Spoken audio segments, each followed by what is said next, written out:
Okay, here we go. The story of Set Free at the Safety Net, Chapter 1. I became a new creation in 1994. I was raised by two parents who both went to seminary.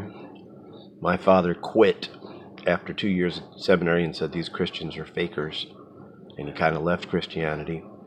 My mother was baptized in the Holy Spirit in 1961 when I was 4 years old.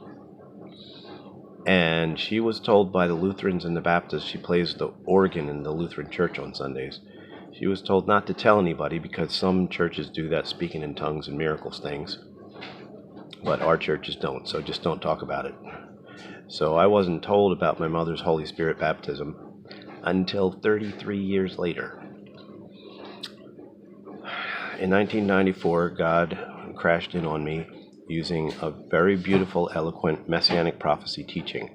Hey, there's only one person in all human history that has 200 to 300 individual predictive points set down in writings about him that were distributed around the world for hundreds of years in the Greek language before the guy showed up. All these predictions were written by 40 different people that didn't know each other, and the guy is known for walking into town, healing the entire hospital, healing every sick person, driving spirits off of everybody who has mental and behavioral troubles. And 10,000 people are following him. Because he goes from town to town to town, healing everybody. And he's a very, very public figure. He's known by everybody. He's very, very publicly executed.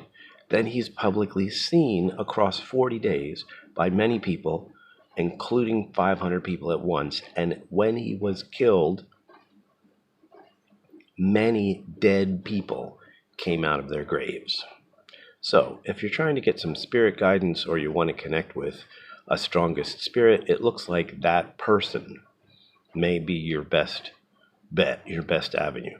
So I became a new creation because somebody finally taught me the proofs of Jesus. I had quit Christianity when I was like 14 years old because I felt like there was something fake in my Methodist church, and I wasn't really sure what to do because I was just a little 14-year-old, and I can't change a whole big giant thing if I don't really know what's going on. So I became a new creation in 1994. Then I started studying a whole bunch of stuff about the early Christians. I was studying and studying and studying and studying, and I became really smart about the early Christian writings.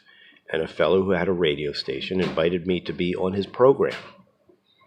And I was on his program a few times talking about early Christianity and non-retaliation and a bunch of the other rules of the new covenant that they were following. And he said, "Hey, would you like to come to a prayer meeting?" And I said, "Sure, I'm always up for visiting a new gathering, especially when it's in a home." So I went to Jim and Boydie Bracken's house at the invitation of Paul Sank. And I didn't know about mission teams, but I remembered that my mom in the 70s had gotten the mission teens blue newsletter, and they all laughed about that because they said, "Oh, the newsletter hasn't been blue since before the 80s." That was a long time ago. So our family had been connected with mission teens since I was a teenager, not interested in church and not even knowing what mission teens was.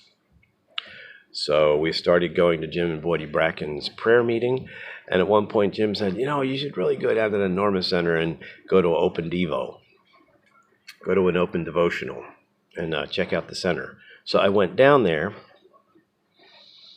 and since God had gotten a hold of me in 1994, I was visiting a lot of churches. I mean, the Holy Spirit was sending people to me and inviting me to churches. And part two, I went to the Norma Center, and I was having more awesome church than I'd ever had in my whole life. And it wasn't until years later that God showed me why it was so wonderful. He showed me because these people are desperate. And number one, they don't want to die. Number two, they don't want to overdose. They don't want to be locked up. And their relationships with their family is so bad, Only a miracle could fix all that. So they really want to try to get a miracle from God, even if they don't really believe in God and Jesus and Christianity. They're going to take a shot at it because they've heard that a faith-based rehab is way more successful than many others.